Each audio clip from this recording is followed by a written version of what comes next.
حاج احمد نیم نگاهی به ساعت دارد. وقت کم است. او دنبال راهی است تا قبل از تاریکی هوا نیروهایش را از این منطقه خلاص کند. ذهنش حسابی شلوغ شده و نمیتواند افکارش را جمع کند. آن سوی جاده دوستانش سرکرده کردها را دوره کرده و سعی دارند او را متقاعد کنند. نگاه احمد متوجه سردار جعفری می شود. فرماندهی ناماشنا در میان کردهای بارزانی.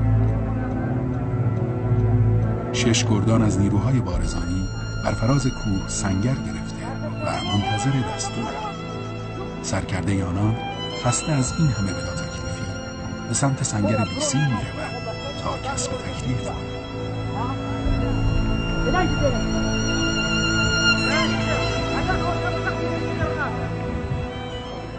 برای اینکه حادثه رخ نده ما همینجوری ستون و وارد منطقه پارتی نکنیم، گفتیم شاید هنوز اون مرکزیت پارتی به نیروهای اینجا نگفته باشه. لذا من به اتفاق خدا رحمت کنه شهید سردار حنیف به یکی از برادرای دیگه اطلاعات قرارگاه حمزه سوار یه ماشین شدیم و رفتیم به سمت اون مقر نیروهایی که مسئول حفاظت اینجا بودن مال پارتی. به محضی که ما رسیدیم پیاده شدیم از ماشین دیدیم آقا جمعیت زیادی از این کشمرگاه عراقی همون کردای بارزانی ریختن رو سر. کتکای مفصلی خوردیم. حالا معمولا من چون لباس کردی تنم بود و همه فکر میکنن اصلا من رهبر این قضایا بودم توشون، بیشتر من کتک خوردم. ما را بردن هر چقدر که تو اون مقر خودشون یک زندان انفرادی بود، اونجا زندانی کردم، در قفل کردم. 3 نفر من خیلی جای به اصطلاح ناجوری هم بود و خیلی مخروبه و مخوف و اینا. خب تو این فکر بودیم آیه سردار جعفری هم هرچی میگو با من جعفری هم شما تماس بگیری، اونا منو میشناسن. آقای حنیف هرچی میخواست سردار جعفری معرفی کنه، بابا این فرمانده قرارگاه رو میزنه، اصلا برای پارتی خیلی خدمت کرده، کار کرده. گوش اونا بدهکار نبوده. هی کتک و آهانه تو توی.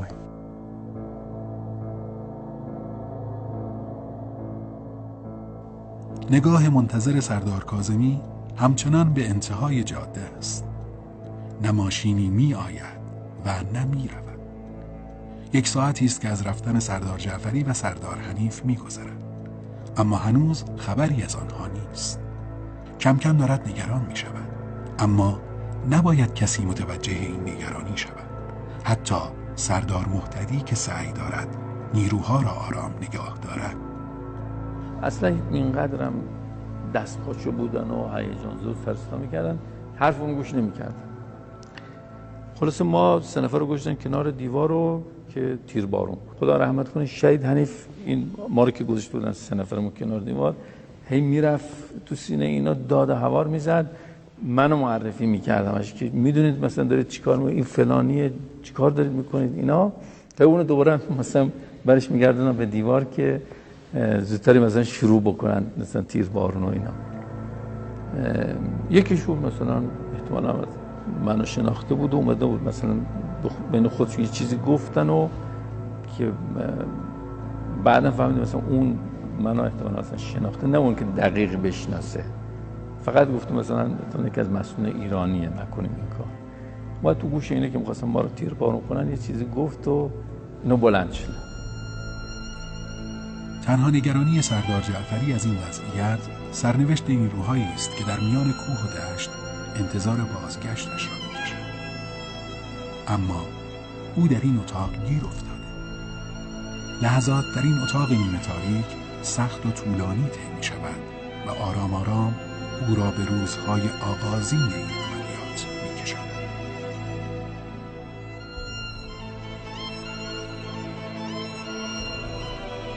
درست 1 هفته قبل بود که داشت با سردار کاظمی روی چگونگی این عملیات بحث می‌کرد. عملیاتی محرمانه با نام بیت المقدس 4 که امروز آخرین مرحله آن به حساب می‌آید.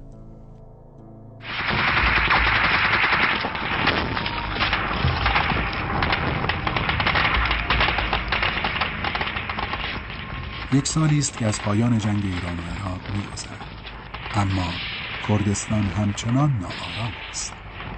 این روزها حزب دموکرات عملیات‌های خود را تا عمق شهرهای ایران گسترش داده و این موضوع صدای بسیاری از مردم و مسئولین را نیز درآورده است. حق هم دارند. این همه ناامنی تا کی ادامه خواهد داشت؟ بعد از انتفاضه شعبانیه و اون حوادث سال 1369 یا 1991 که در عراق انجام شد و حمله اول به کویت و جنگ اول خلیج فارس، قسمتی از کردستان، قسمتی از شمال عراق آزاد شد. توی یه قرارهایی که سازمان ملل گذاشت 2 مدار تعیین کرد در داخل عراق، یه مدار 36 درجه در شمال و یه مدار 32 درجه در جنوب، که این 2 مدار را منطقه پرواز ممنوع اعلام کردن و این 2 منطقه قرار بود که تحت کنترل نیروهای آمریکایی باشه. خب شرایط مساعد شد برای اینکه کردهای عراقی که در اراضی جمهوری اسلامی بودند، کردهای بارزانی، کردهایی که تابع اتحادیه میهنی بودند، به دلیل خلأ قدرتی که در عراق رخ داد شرایطی فراهم شد که اینا به داخل عراق برگردن. خب این وضعیت بود. از سوی دیگه هم ضد انقلاب احساس میکرد که کردستان عراق دست کردا افتاده، میتونه همین شرایط رو تو کردستان ایران با حمایت آمریکایی‌ها ایجاد کنن. ضد انقلاب شروع به یه تحرک بسیار گسترده در داخل ایران کرد. این تحرک گسترده از شمال آذربایجان غربی شامل شد تا نزدیک کرمانشاه. شایع شد که قرار یکی از شهرهای مرزی توسط این احزاب با حمایت آمریکا اشغال بشه.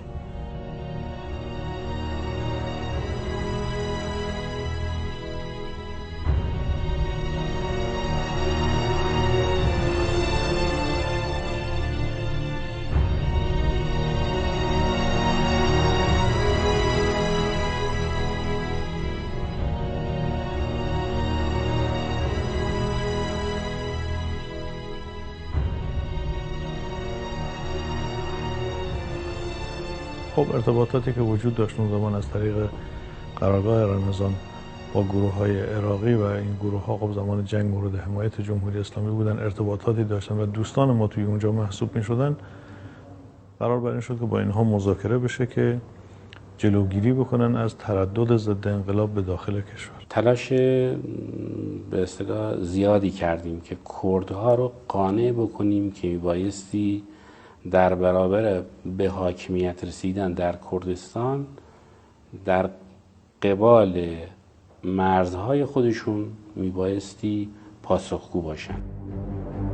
شورای فرماندهی کل سپاه که خواستار امنیت پایدار در منطقه کردستان است، به دنبال فرماندهی می‌گردند که آرامش را به مردم کرد بازگرداند. ماه‌ها طول می‌کشد تا آنها به نام سردار کاظمی برسند. آخرین روزهای سال 1371 است که قرارگاه حمزه فرمانده جدید خود را می‌شناسد. ضمن عرض خیر مقدم حضور سردار محترم فرمانده نیروی زمینی سپاه استعداد دارم از نیروی حاضر در میدان بازدید فرماید. سردار حاج احمد کاظمی. انشاءالله امروز که آغاز کار بنده در این منطقه هست، با روحیه بسیار شاد، انرژی الهی، همه به یاد خداوند متعال و ادامه راه شهدا آماده بشیم انشاءالله که در این راه هم موفق. 1 سال است حاج احمد سراسر کردستان را طی کرده و با جغرافیای آن به خوبی آشناست. حالا او خوب می‌داند چگونه عرصه را بر ضد انقلاب تنگ کند.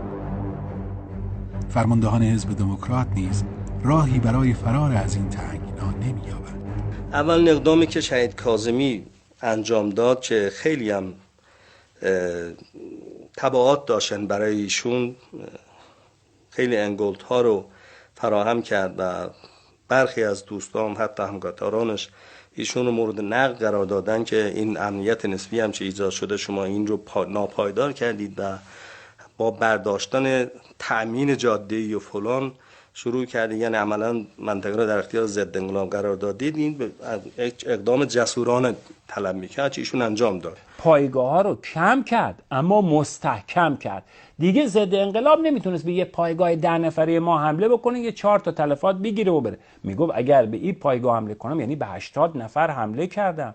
اینا خمپاره دارن، سلاح دارن، آموزش دیدن. تلفات اومد پایین. ضد انقلاب دید دستاوردی مثل قبلا نداره. تدبیر بعدی سردار کاظمی بمباران خانه امن دموکرات هاست. ضد انقلاب که همه چیز خود را در این بمباران ها از دست داده، چاره ای ندارد که تا عمق خاک کردستان عراق عقب بنشیند. کوهی سنجر آخرین پناهگاه آنان به حساب می آید. این گله رو ارتش روسیه در واقع ارتش شوروی ساخته بود برای ارتش عراق. یه قلعه مستحکم از شما خدمتتون چه به استعداد یک لشکر که اونجا همه امکانات و اینها داشتن. با توجه به اینکه ارتش عراق دیگه اینها را ترک کرده بود بعد از سال 1990 در واقع این رو در حوزه جلال طالبانی بود. اینو داده بودن به حزب منحل دموکرات.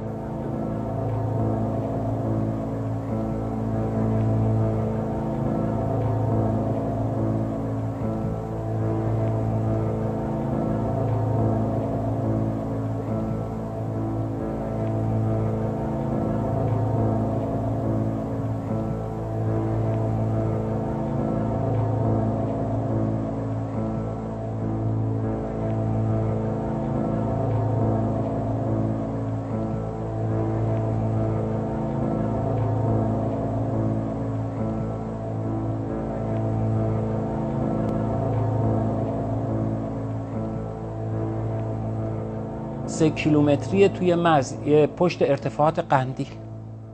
پشت ارتفاعات قندیل یعنی ما بالا ارتفاع میرفتیم و پایین بودن. برای خودشون میتونم بگم یه شهری درست کردن.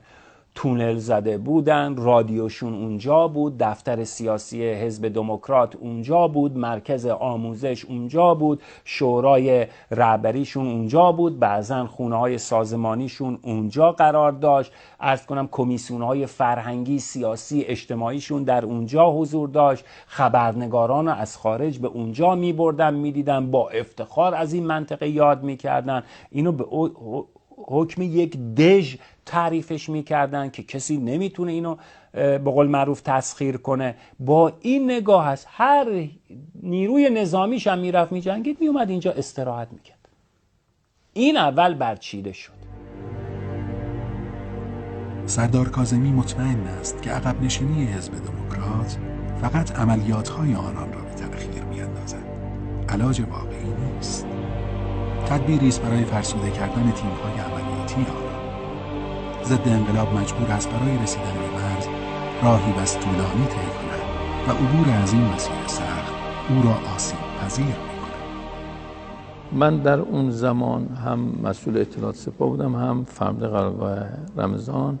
شهید کاظمی هم فرمانده قرارگاه حمزه بود. صحبت خیلی زیادی داشتیم با هم که چگونه میشه ما آرامش رو در کردستان ایجاد کنیم. هر مقدارم که ما به بدنه ضد انقلاب ضربه بزنیم بالاخره اینا این توانایی رو دارن که همون افرادی رو که از دست دادن مجددا جایگزین کنن و جوانهای مملکت رو فریب بدن، ببرن، تسلیح کنن، دوباره برگردن بیان. اونی هم که داره کشته میشه هر دو طرف ایرانی هستن. اول کارمون ضد انقلاب از قندیل روندیمش رفت عقب.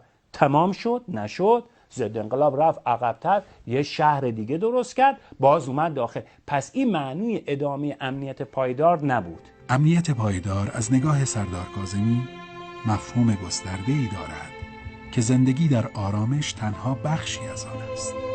حاج احمد به روزهایی می‌اندیشد که کردستان مبدل به دروازه‌ای امن برای تجارت خواهد شد.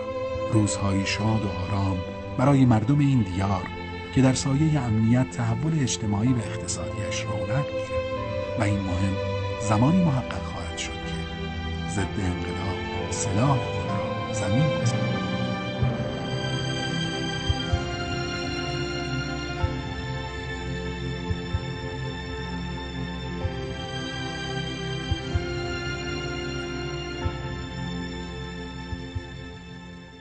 از آن زمان که سردار کاظمی فرماندهی این مناطق را بر عهده گرفته، تحرک دموکرات‌ها بسیار اندک شده. اما این به تنهایی کافی نیست. او به دنبال راهی است تا کار ضد انقلاب یکسره شود. روزها از پی هم می‌گذرد و حاج احمد طرح‌های زیادی را بررسی می‌کند. اما هیچ کدام قاطعیت لازم را ندارد. تا اینکه پس از ماه‌ها بحث و گفتگو راه را می‌یابد. عملیات بیت المقدس 4. از نگاه او این همان راهکار نهایی است. هدف این عملیات منطقه کوه سنجق در عمق 250 کیلومتری خاک کردستان عراق است.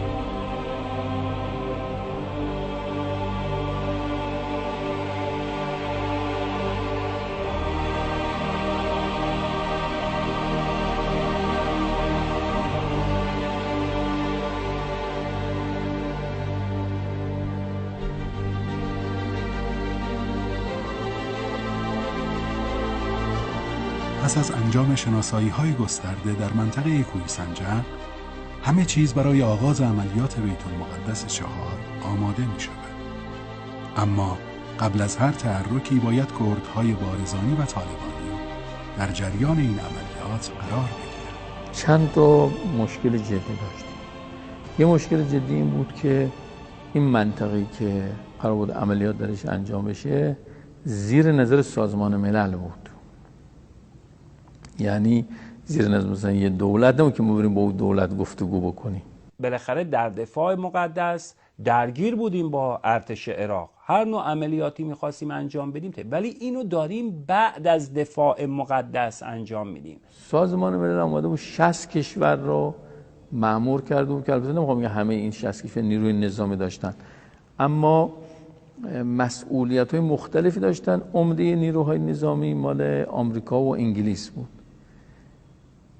مرتب هم جنگنده‌های آمریکایی و انگلیسی بر فراز منطقه پرواز می‌کرد.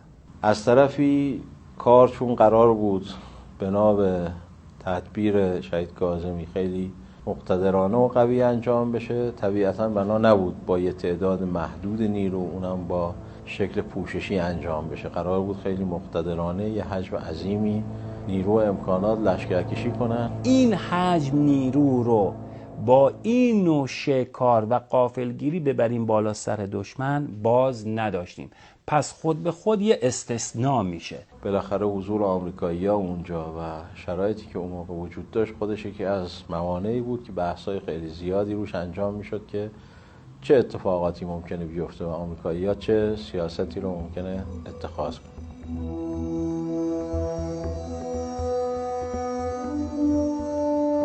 شامگاه 5 مرداد ماه 1375 است. یک گردان از پیشمرگان قرارگاه شهید کاوه بوکان همراه با 15 قبضه توپ و 10 قبضه کاتیوشا وارد مرز باشماق می شوند. قرار است این واحد عملیاتی از طریق منطقه پنجبین عراق خود را به پادگان سلام رسانده و از آنجا راهی کوه سنجق شد. حرکت بعدی به اصطلاح با این تصور در واقع بود که مثل که یک یگانی یا یه نیروی از ارتش عراق داره جابجا میشه، چون دیگه ما داخل محدوده مرکزی عراق بودیم. مشکل خاصی تو مسیر نداشتیم، ولی اونجا که تقریبا به شب رسیدیم یه دری بود از جاده اصلی جدا شدیم که توپخانه بره اونجا و نیروها برن پایین. بعد اونجا یه ترافیک عظیمی شد، یعنی یهو دیدیم هرچی ماشین است اومد داخل دره، هم اتوبوس‌ها هم توپ‌ها هم مهمات. یه لحظه مثلا یه لرزه‌ای به جان من افتاد. گفتم خدایا الان اگر مثلا یه نفر ولو همه چی بگه مثلا هماهنگ شده باشه، یه نفر یه حزبی مثلا یه دونه آرپیچی بزنه بگه خب من خودم یه کاری بکنم دیگه، یه کار تکی، بعد همه بچه‌های ما میفتن به جانم، مثلا تو ماشینا چسبیده به هم داخل دره گیر کرده. بعد یه زود تماس گرفتیم، گفتیم آقا بچه‌ها رو اونایی که اتوبوس‌ها هستن اونا رو پیاده کنید اینور اونور، هم پیاده برن هم یه نوع تامین باشن برای اتوبوس‌ها. خیلی صحنه خاصی بود، به معنا که نمیدونستیم فردا صبح چه اتفاقی میفته. همه برای این قضیه شک داشتن، همه نگران بودن. هر آن احتمال داشت این حالت شکننده باشه. شب از نیمه گذشته. سران حزب دموکرات که از حضور نیروهای ایرانی مطلع شدند، گروه‌های نظامی خود را به حالت آماده باش درآورده تا آماده عملیات شوند.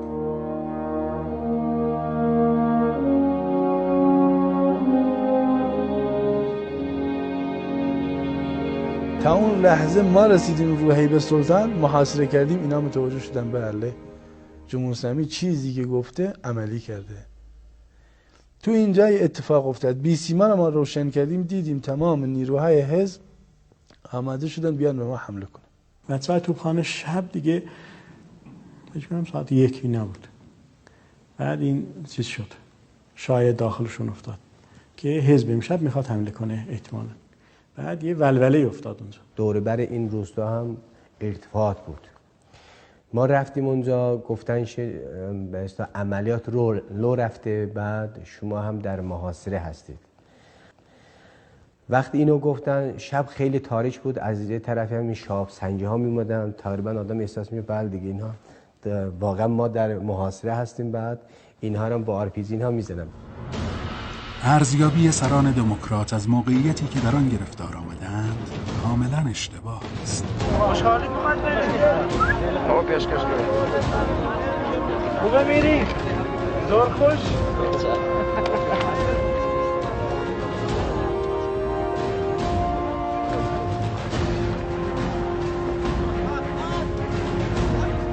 گروه‌های شناسایی پس از بررسی منطقه به این نتیجه میرسند که حجم آتشبارهایی که مقر حزب را نشانه رفته‌اند بسیار گسترده است و تیم‌های عملیاتی توانایی مقابله با آنان را ندارند.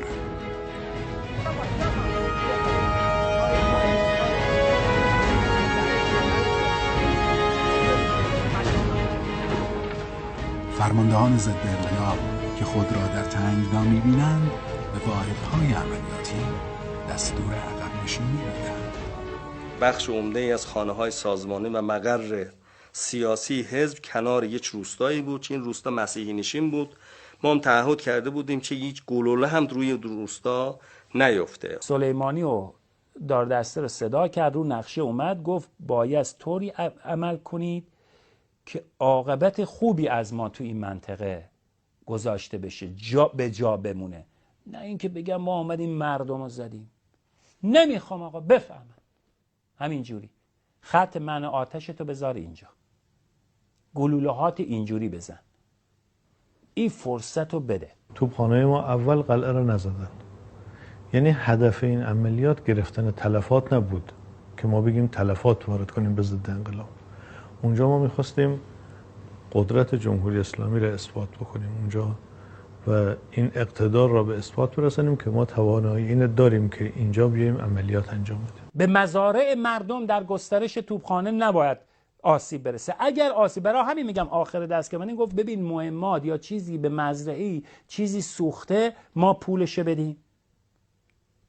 عجیبه ها. عملیات شروع شد.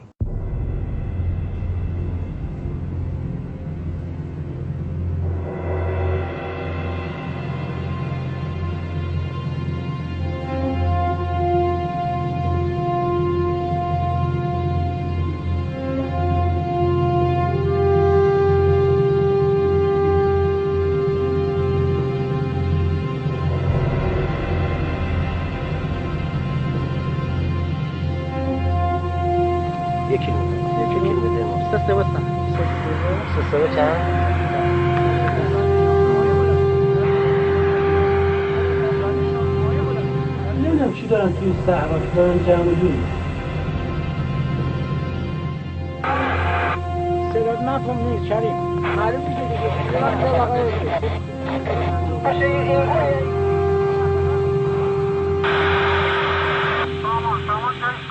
بگوشم بفرمه کریم الله اکبر.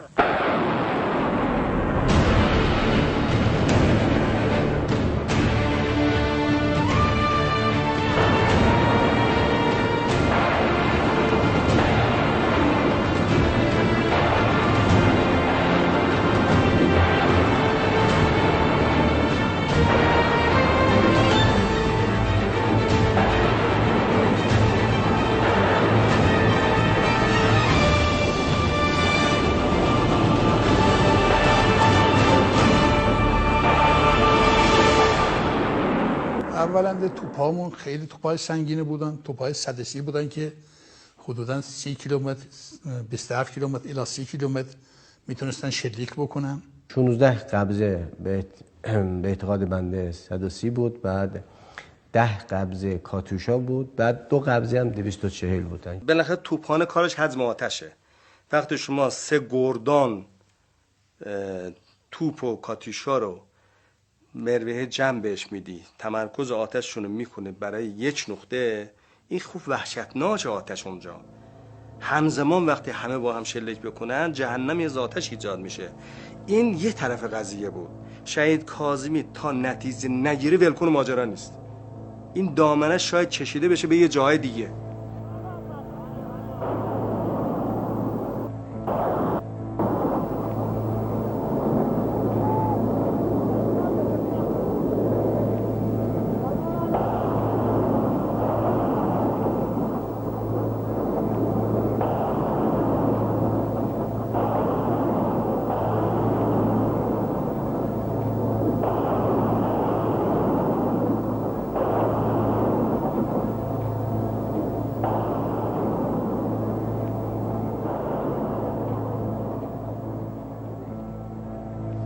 یه جا مونده بودن این تیماشون، فرماندهشون بهشون دستور داد که بری یه ماشین تو فلان جا بیارید من سوار کنی جا به جا بشن برن، یا اینکه مثلا بره فلان جا یه کمی آب بیاره برای نیروها. تو بیسیم ما داشتیم گوش میکردیم.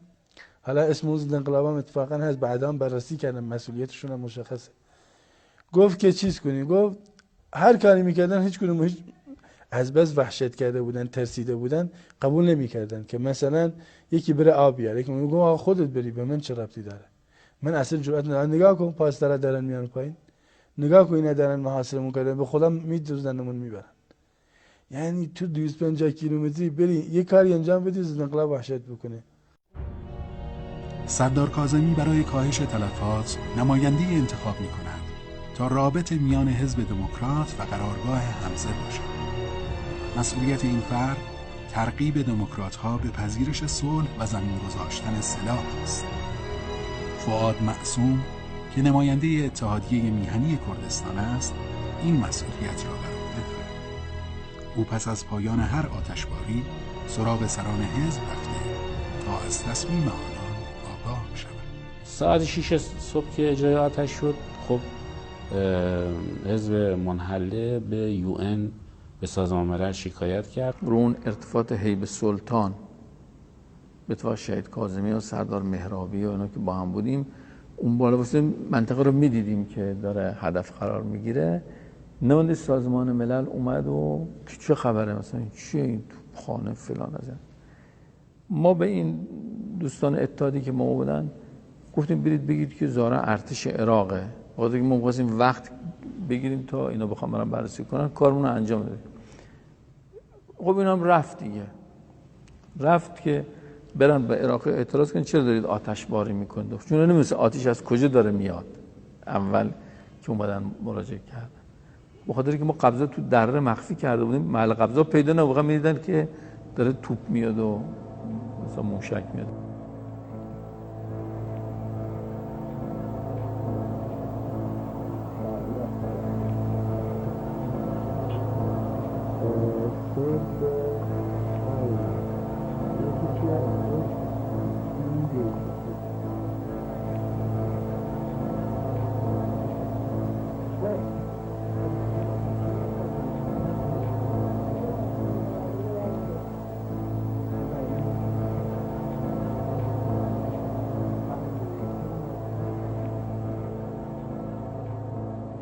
شهر کوهستان و روستاهای اطراف. از اینجا کمیته مرکزی حزب دفتر سیاسی کلیه حوزه‌های مربوط به بیان و پیشوا و خونه‌های سازمانی و سامانند حزب دموکرات تحت کنترل ماست و دیروز در شدیدترین وضعی قرار داشتن، در بدترین وضعی قرار داشتن. آتش توپخانه اسلام اونها رو کاملا منفعل کرد. انشاءالله امروز هم منتظر دستور هستیم. الان همه برادران آماده هستن، چه پیاده چه توپخانه چه ادوات، همه آماده هستم و یورش نهایی رو به ضد انقلاب اسلام برن تخلیه میکنن دیگه. الان دارن تخلیه میکنن، از پس حمله دیروزی دارن تخلیه میکنن. کاری که شده اون به اصطلاح آمار دقیق امروز صبح به ما گفتن. توجه داریم ماشینش هم به همه ترکیش اینا خورده. تمام ساختمونشون منهدم شده. یعنی خود این رفقامون که رفتن اون تو قرارداد نمیشتن، هیچ ساختمونی شده که گلو خورده. تمام ماشیناشون، کامیوناشون همه منهدم شده و الان آمدن از تو شهر ماشین گرفتن که دارن وسایلشون رو میبرن. آمار کشته هاشون چیزی که قطعیه 18 نفر کشته شدن، 18 نفر کشته شدن قطعا و آمار مجروحشون مشخص نیست. یعنی یه سری منتقل کردن، یه سری دارن اینا و محل اصلیشون هم دیگه کاملا الان داره تقلیم میشه که بعدا انشالله به اشغال خودمون در میاد.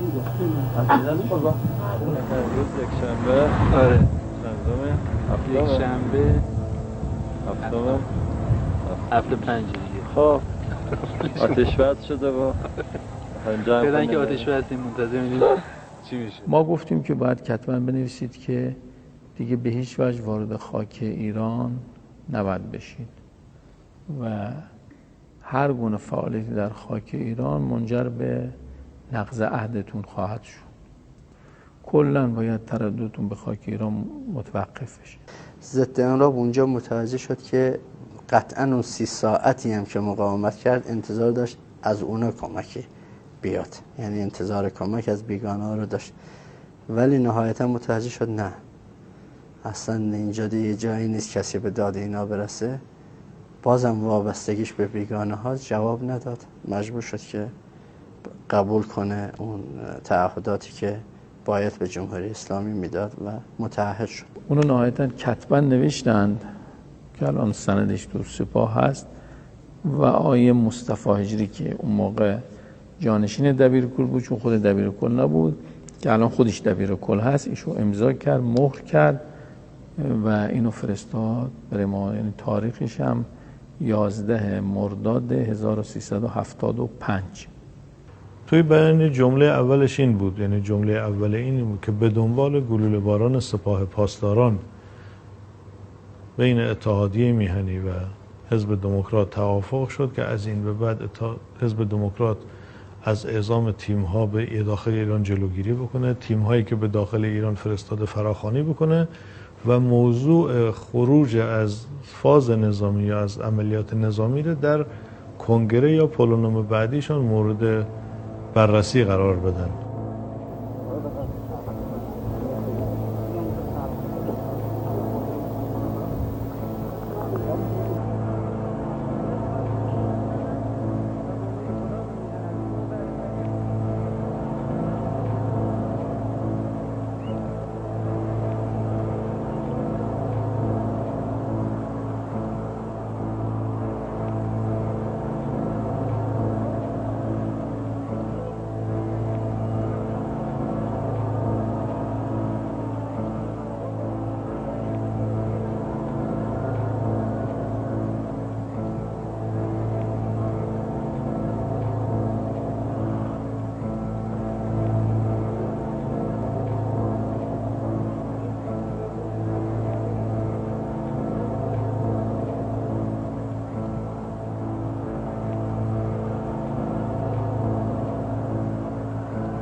نیروها آماده بازگشت می شوند.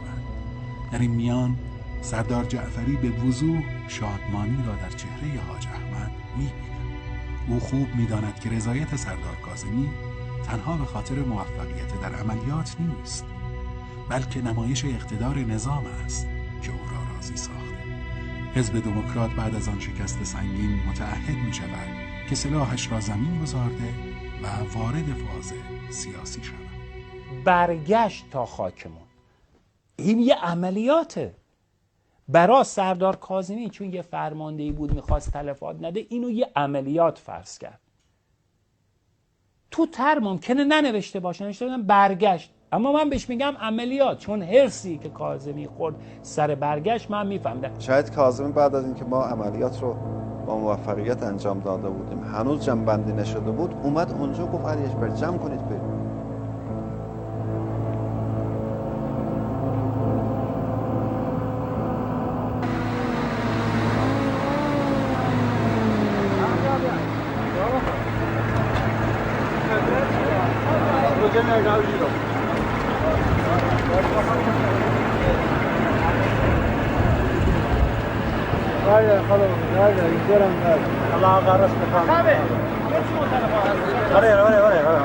حتی ازش بپرس اینجا منطقه کجاست؟ از نگهبانی کو؟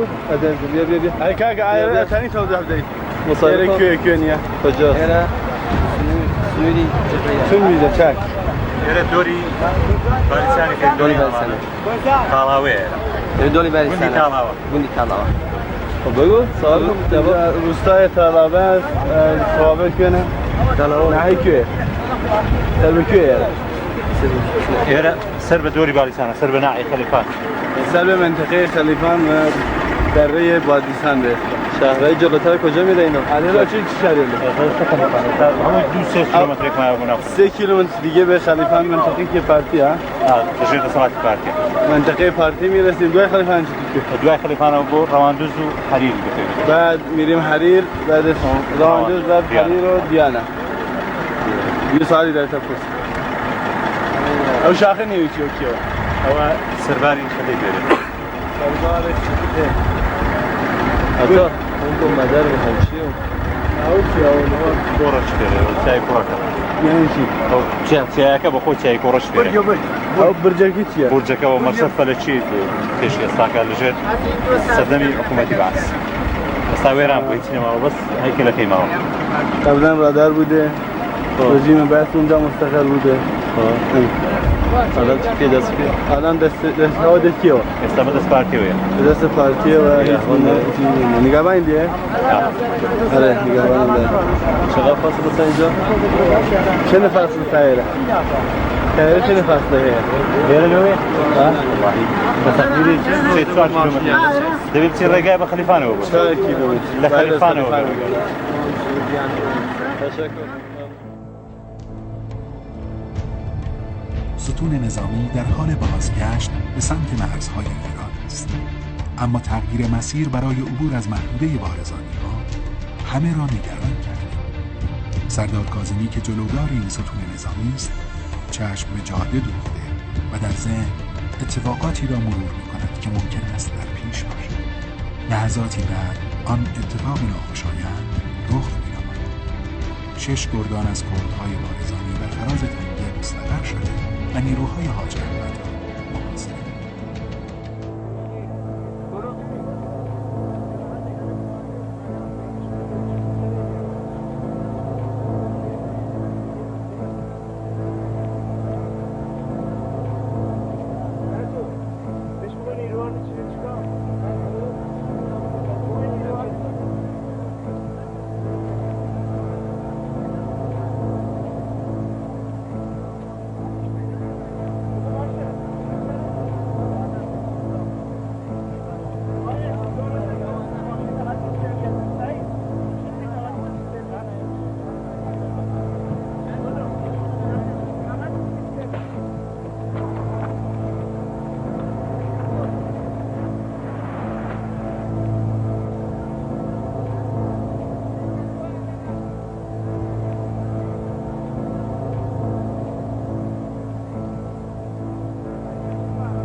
تقریبا ساعت 5-6 بعد از ظهر که به منطقه بارزانی رسیدیم.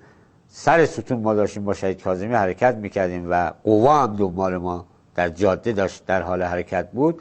نیروهای بارزانی در یک تنگه‌ای که داشتیم عبور میکردیم از سه طرف ما رو محاصره کردن. سردار کاظمی خشمگین است. او قاطعانه انگشت تهدید را به سمت بارزانی نشانه رفته و فریاد میزند که نان آنان را آجر خواهد کرد و به محض ورود به ایران تمام دفاتر سیاسی حزب را خواهد. حواست جان همچون دروغکی به اون رفیقت همچون دست دادم همچون دروغکی ها میشنیدی؟ ببینم باشم بگو این آقا جان آمد اون مسئولش دروغکی ها همچون دستش رو بریز منگره رو کنید من سیاد بچم نه چم با دست سنگره رو نشون بده رشته من بده یه عوضی دلم باید ماشین تقریبا نلم الکی با دست اینجوری فقط حالا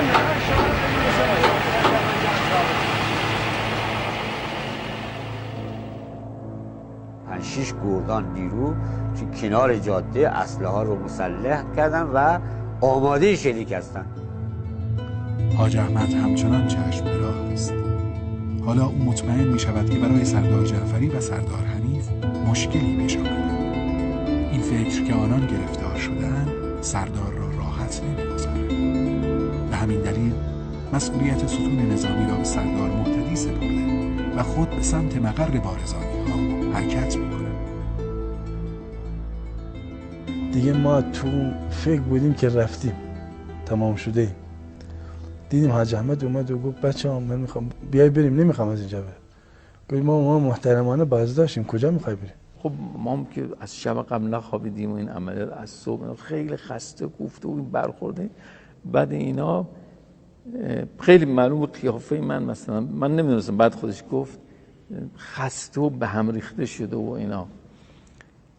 معلومه که وقتی مثلا این منو دید مثلا اینقدر عصبانی شد، مثلا من تو این تو وضعیتی هستم و اینا، از نظر عاطفی خیلی برافروخته شد و یادم نمیره این مثلا قفل دری که من توش قفل آویز بود گرفته بود، پاشو محکم میزد به این دره، به اینا به اصطلاح فحش میداد به همین کردایی که ما رو زندانی کرده بودن که یاله در باز کنید.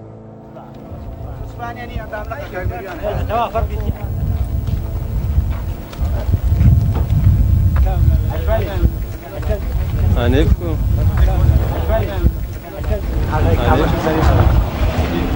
حنیف کو سردار بفرست بره جلو. حنیف کو حنیف سلام و رحمت الله. حنیف کو سلام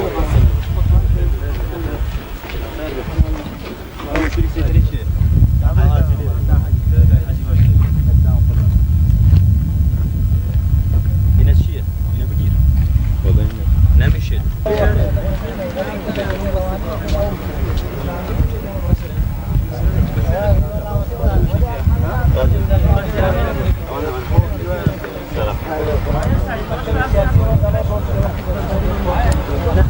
نه خلاص.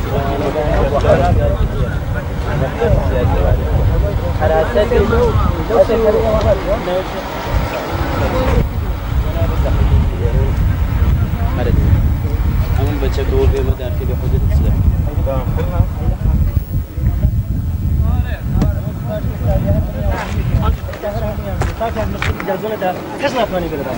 ایره کردستانه ایره پارتیلere bağladı. ایره شمنی دیکنیه بصراحة يعني چه کردی نزنه با کردی تسبکه امر yapayım mı bütün امر بدون امر تكلنا باللقلان امر بيسنيك استكلنا باللقلان بالي ده بنش احترامي شام بقى احترام بس كده عكس برداري ناكل نمیشه بابا نمیشه ما سیاست کردیم ما میدونیم دنیا چی ما همین طور مسئول داریم میدونی اونجا کردستان عراق است ما اونجا پارتی مسئول است از اونجا با اتفاق میان سرچشم با اتفاق بدون اتفاق شما چیزی نیستن ما شما نمیرناسین اگر برگه بیارن چشم باز مش ضد انقلابی هستن شما چیزی ما شما را نمیشناسم مکتبی سیاسی برن سر چشم عکس برداری نمیکنن یک چیزی نمیکنن شما مهمانن سر چشم ما شما چرا نیرو میچینید اینجا یعنی مهمان دوستی خوبه بدونن چیزه چیه از کجا خطر داده از بلش آجی باش تو از اونجا اگه یه چی دارن کردی میدونن بابا کردی برای ما صحبت برگشتن شما میگن این فیلم را در کن خاموش اونجا ممنوعه خاموش خاموش خوب انجور کن خیلی ما دیدیم یاروم که میگم کمی عاقل تر بود اسم سردار کاظمی شنیده بود اقتدارش و تواناییش و مدیریتاش و همه ایناشو شنیده بود که چجور آدمیه هی میگفت جناب سردار کاظمی جناب سردار کاظمی من ازت خواهش میکنم شما عصبانی نشو. تو این فاصله هم که گذشته بود اینا با مرکزیت خودشون تماس گرفته بودن نهایتا به اینا گفته بودن که اینا رو آزاد کنید ولی حق ندارن از این مسیر عبور کنن. یکی دو نفرشون خیلی اهانت کردن که هی کردی فوش میدادن معمولا منم حالی میشد من یکیشونو کشیدم کنار گفتم بالاخره دنیا همینجوری نمیشه شما هم راحت میفته پیش ما. حالا واقعیت این بود که ما نگران ستون بودیم داره شب شده حادثه تو اینا توی دره وایسادن و ممکنه حادثه اتفاق بیفته و اینا. اینجوری زد رو شونش گفت که حسین به جای هر سیلی که به این بچهای من زدید 100 نفر ازتون میکشم. من تا فردا بهتون مهلت میدم اینجا رو خالی کنید. این تو عمق دشمن سپاه پنجمشون حداقل 2-3 هزار نفری نیرو داشتن همه جمع شده بودن دیگه ما هم تو این وسط مونده بودیم بعضی اسلحه کشیده بودن خب بکشنمون. حاج احمد کاظمی با اقتدار داره این حرفو میزنه تو صف دشمن. از آن روز به بعد سیاستگذاری قرارگاه حمزه و قرارگاه رمضان به نفع اتحادیه میهنی تغییر جهت میدن و این چرخش برای مسعود بارزانی بسیار گران